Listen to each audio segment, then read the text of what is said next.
Bonjour et bienvenue à toi. Si tu nous écoutes, alors prépare-toi à découvrir un trésor.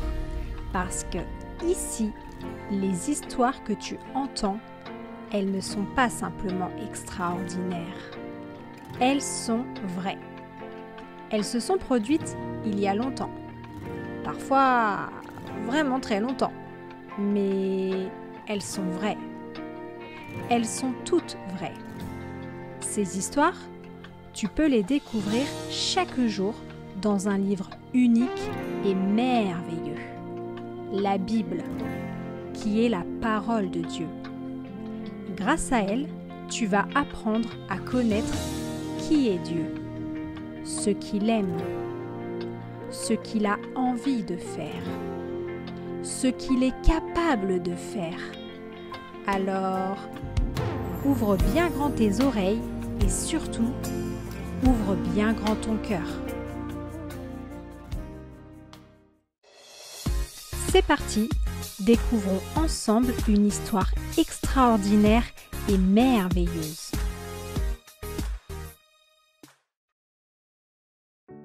Voici Jacob et Ésaü, deux frères jumeaux, fils d'Isaac et de Rebecca. Leur naissance est un miracle. Rebecca était stérile. Cela veut dire qu'elle ne pouvait pas avoir d'enfant. Mais la Bible nous dit qu'Isaac a imploré, a demandé humblement à l'Éternel qu'il leur donne un enfant à lui et à Rebecca. Et Dieu a exaucé la prière d'Isaac. Et plus encore. Rebecca devint enceinte de jumeaux, 2 bébés en même temps. Oui, la naissance de Jacob et Ésaü est un miracle, mais c'est aussi l'accomplissement d'une promesse que Dieu a faite à Abraham, le père d'Isaac, puis à Isaac lui-même. Revenons un tout petit peu en arrière. Abraham a 75 ans et Dieu lui fait une promesse. « Je ferai de toi une grande nation. » Puis c'est à Isaac et Rebecca que Dieu répète sa promesse. Lorsque Rebecca devient enceinte, Dieu lui dit « Il y a 2 nations dans ton ventre. 2 peuples distincts naîtront de toi. L'un sera plus fort que l'autre. L'aîné servira le plus jeune. » Encore une fois, parce que c'est très important. Il y a 2 nations dans ton ventre. 2 peuples distincts naîtront de toi. L'un sera plus fort que l'autre. L'aîné servira le plus jeune. C'est sûr, c'est certain. Le premier enfant à naître, bien qu'il soit l'aîné, sera inférieur à son frère. Dieu a un plan. Les enfants d'Isaac et Rebecca deviendront 2 nations, 2 pays différents, mais il prévoit quelque chose de plus grand pour l'un des 2.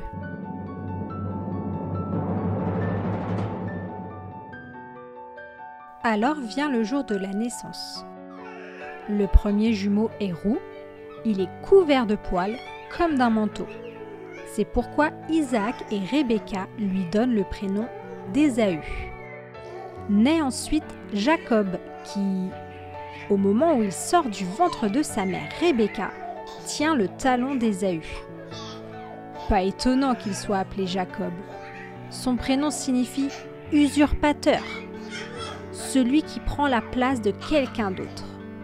Rappelle-toi, Dieu a dit à Rebecca, « Il y a 2 nations dans ton ventre. 2 peuples distincts naîtront de toi.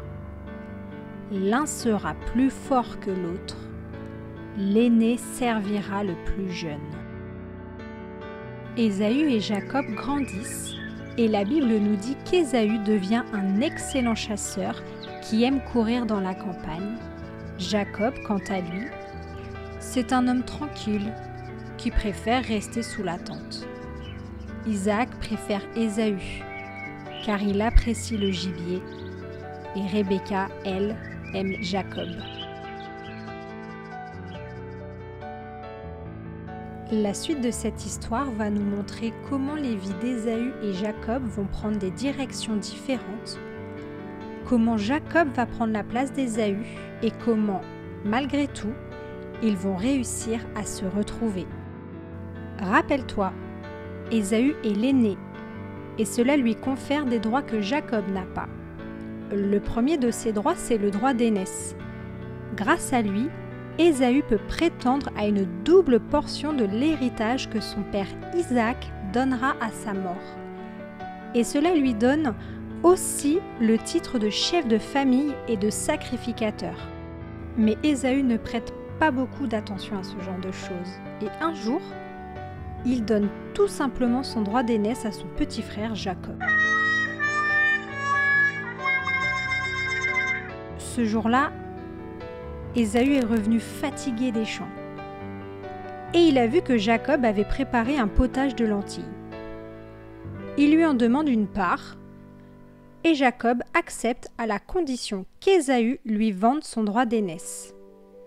Et Ésaü a accepté. Et oui, incroyable n'est-ce pas? Mais vrai. Ésaü renonce à son droit d'aînesse pour un simple potage de lentilles et du pain. La Bible nous dit qu'Ésaü a méprisé le droit d'aînesse. Puis il se marie, mais avec une femme qui n'appartient pas à son peuple. Ce qui attriste beaucoup ses parents, Isaac et Rebecca, car cela va à l'encontre des instructions qu'Abraham avait reçues de Dieu pour marier Isaac. Il fallait absolument se marier avec une personne appartenant à son peuple. Plus tard, alors qu'Isaac devient vieux et qu'il est devenu aveugle, il décide de bénir Ésaü. Il l'appelle et lui demande « Tu le vois, je suis vieux et je ne sais pas combien de temps j'ai encore à vivre. Prends ton arc et tes flèches et va à la chasse. Tu me ramèneras du gibier, tu me prépareras un de ces plats appétissants comme je les aime, et tu me l'apporteras. J'en mangerai, puis je te donnerai ma bénédiction avant de mourir. » Mais tandis qu'Isaac donne ses instructions à Ésaü, il ne sait pas que sa femme Rebecca écoute. Ésaü part de son côté et Rebecca appelle Jacob pour lui rapporter toutes les paroles d'Isaac. Elle lui dit « Maintenant mon fils, écoute-moi bien et fais ce que je te recommande. Va au troupeau et rapporte-moi 2 beaux chevreaux. Je préparerai pour ton père un de ces plats appétissants comme il les aime. Tu le porteras à ton père pour qu'il en mange et qu'il te donne sa bénédiction avant de mourir. » Jacob répond à sa mère « Ésaü est couvert de poils, mais pas moi. Si mon père me touche, il découvrira que je le trompe et j'attirerai sur moi non pas sa bénédiction, mais sa malédiction. » Mais Rebecca répond à son tour « Je prends sur moi cette malédiction, mon fils. » Alors Jacob obéit à sa mère et lui rapporte 2 beaux chevreaux. Rebecca prépare un plat pour Isaac. Elle prend ensuite des vêtements d'Ésaü et recouvre les mains et le cou de Jacob de la peau des chevreaux. Ainsi vêtu, Jacob se présente devant son père Isaac et lui dit « Je suis Ésaü ton fils aîné. J'ai fait ce que tu m'as demandé. Viens donc t'asseoir pour manger de mon gibier. Ensuite, tu me donneras ta bénédiction. » Isaac veut s'assurer qu'il s'agisse bien d'Ésaü. Alors il demande à Jacob de s'approcher de lui pour le toucher. Il dit « La voix est celle de Jacob, mais les bras sont ceux d'Ésaü. » Isaac demande une dernière fois « Tu es bien mon fils Ésaü ?» Et Jacob lui répond « Oui. » Le plan de Rebecca a fonctionné. Isaac pense qu'il parle à Ésaü. Il n'a pas reconnu Jacob. Isaac mange alors le plat que Rebecca a cuisiné, puis bénit Jacob. « Que Dieu te donne la rosée qui tombe du ciel, les riches produits de la terre, du blé et du vin en abondance. Que des nations soient à ton service, que des peuples se prosternent devant toi. Sois le maître de tes frères, qu'ils s'inclinent devant toi. Maudit soit celui qui te maudira, béni soit celui qui te bénira. » Et voilà, Jacob a encore réussi à prendre la place de son frère. Après lui avoir pris son droit d'aînesse, voilà qu'il lui prend sa bénédiction. Mais souviens-toi de ce que Dieu avait annoncé à Rebecca. Il y a 2 nations dans ton ventre. 2 peuples distincts naîtront de toi. L'un sera plus fort que l'autre. L'aîné servira le plus jeune. C'était bien prévu. Dieu n'a pas été pris par surprise. Cela fait bien partie de son plan. La bénédiction terminée, Jacob quitte son père. Ésaü, quant à lui, rentre de la chasse pour préparer un plat à Isaac. Il se rend ensuite auprès de son père pour recevoir sa bénédiction. Mais voilà, c'est trop tard. Jacob est venu en premier et lui a pris sa bénédiction. Isaac et Ésaü se rendent compte de la supercherie, mais c'est trop tard. Ésaü s'écrie alors: « Il porte bien son nom de Jacob, celui qui dupe, puisqu'il m'a dupé 2 fois. Il s'est emparé de mes droits de fils aîné, et maintenant voilà qu'il s'empare de la bénédiction qui me revenait. » Ésaü aimerait bien que son père le bénisse comme il l'a fait pour Jacob, mais ce n'est pas possible. Isaac ne peut pas prier la même bénédiction. Il dit alors: « Loin des terres fertiles sera ta demeure, loin de la rosée qui descend du ciel. Tu vivras grâce à ton épée et tu serviras ton frère. Mais tu te libéreras, tu arracheras le joug qu'il t'aura imposé et tu le rejetteras de ton cou. » Ésaü repart, furieux contre son frère. Il décide d'attendre que son père meure pour le tuer. Rebecca, qui défend les intérêts de son fils Jacob, est mise au courant des paroles d'Ésaü et va encore une fois aider Jacob. Elle lui dit: « Attention, ton frère Ésaü veut se venger de toi en te tuant. Maintenant, écoute-moi bien mon fils, pars d'ici, fuis chez mon frère Laban à Haran. Tu resteras chez lui quelque temps, jusqu'à ce que ton frère se calme, que sa colère se détourne de toi et qu'il oublie ce que tu as fait. Alors je t'enverrai chercher là-bas. Je ne veux pas vous perdre tous les 2 le même jour. » Pour que Jacob puisse partir, elle va voir son mari et lui dit: « Je suis déjà assez dégoûtée de la vie à cause de mes belles filles. Si Jacob épouse à son tour une fille de ce pays, je perdrai ma dernière raison de vivre. » Isaac décide alors d'envoyer Jacob chez Laban, le frère de Rebecca. Il donne l'ordre à Jacob: « N'épouse pas une fille du pays de Canaan. Épouse une fille de là-bas, une fille de Laban, le frère de ta mère. Que le Dieu Tout-Puissant te bénisse, qu'il te donne de nombreux enfants pour que tu deviennes l'ancêtre d'un ensemble de peuples. Qu'il t'accorde, ainsi qu'à tes descendants, la même bénédiction qu'à Abraham, afin que tu possèdes le pays où tu habites, le pays que Dieu a donné à Abraham. »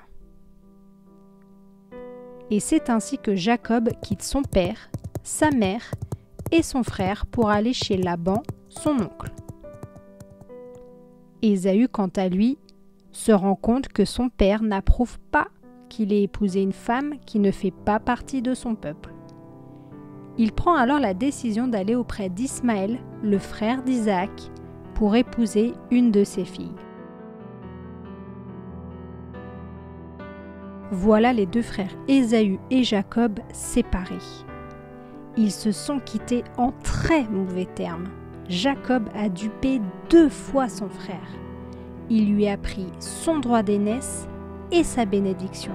Et Ésaü en veut terriblement à Jacob pour cela. Mais c'est le plan de Dieu. Il a promis à Abraham puis à Isaac qu'ils seraient les pères d'une multitude de nations. Et dans son plan, Celui qui allait faire partie de cette promesse, ce n'était pas Ésaü, mais Jacob.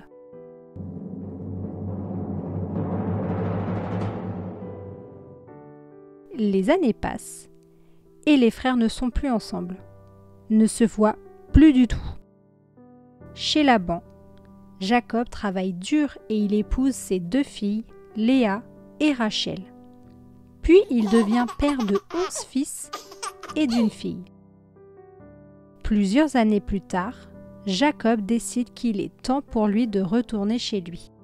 Ses relations avec son beau-père Laban ne sont plus au beau fixe et Dieu lui dit alors « Retourne au pays de tes ancêtres, auprès de ta famille, je serai avec toi. » Laban ne lui facilite pas la tâche, mais il laisse finalement Jacob s'en aller avec ses femmes, ses enfants et ses troupeaux. Jacob désire revoir son frère et se réconcilier avec lui. Alors qu'il voyage, il envoie des messagers à Ésaü. Ils lui disent « Ton humble serviteur Jacob te fait dire ceci. J'ai émigré chez Laban et j'y ai prolongé mon séjour jusqu'à maintenant. Je possède des bœufs et des ânes, des moutons et des chèvres, des serviteurs et des servantes. J'envoie des messagers te l'annoncer, mon Seigneur, pour que tu me fasses un bon accueil. » Mais les messagers de Jacob reviennent vers lui pour le prévenir. « Nous sommes allés trouver ton frère Ésaü. Il marche à ta rencontre avec 400 hommes. » Catastrophe! Jacob prend peur. Il sait que si son frère décide de l'attaquer, il ne s'en sortira pas. Il prie alors Dieu. « Délivre-moi de mon frère Ésaü, car j'ai peur de lui. Je crains qu'il vienne pour me tuer avec les femmes et les enfants. » Dieu lui a promis « Retourne au pays de tes ancêtres, auprès de ta famille.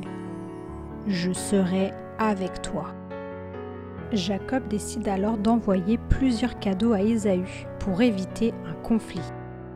200 chèvres et 20 boucs, 200 brebis et 20 béliers, 30 chameaux femelles, 40 vaches et 10 taureaux, 20 ânesses et 10 ânes.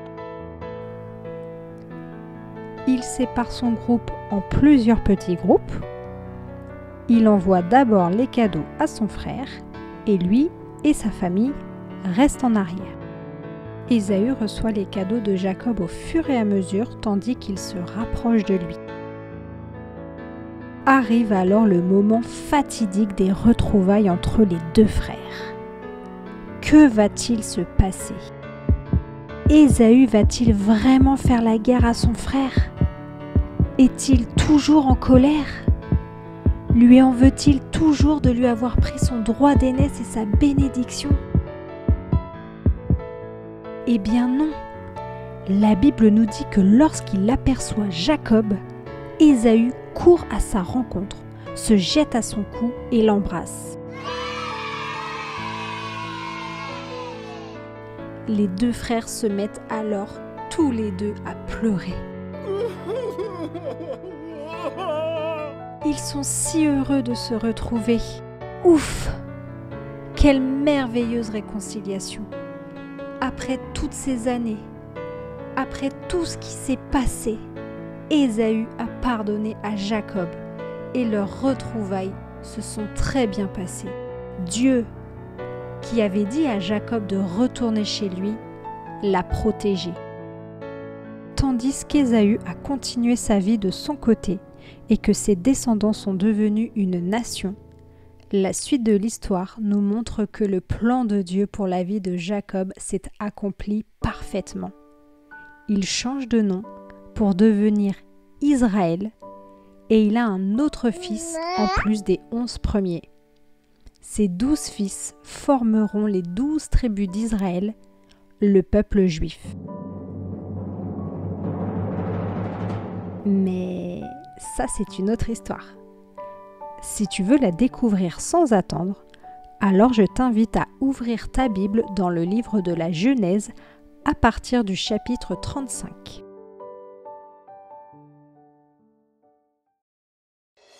Et oui, je vais m'arrêter là pour aujourd'hui et je te dis à très vite pour découvrir une nouvelle histoire merveilleuse, extraordinaire et vraie.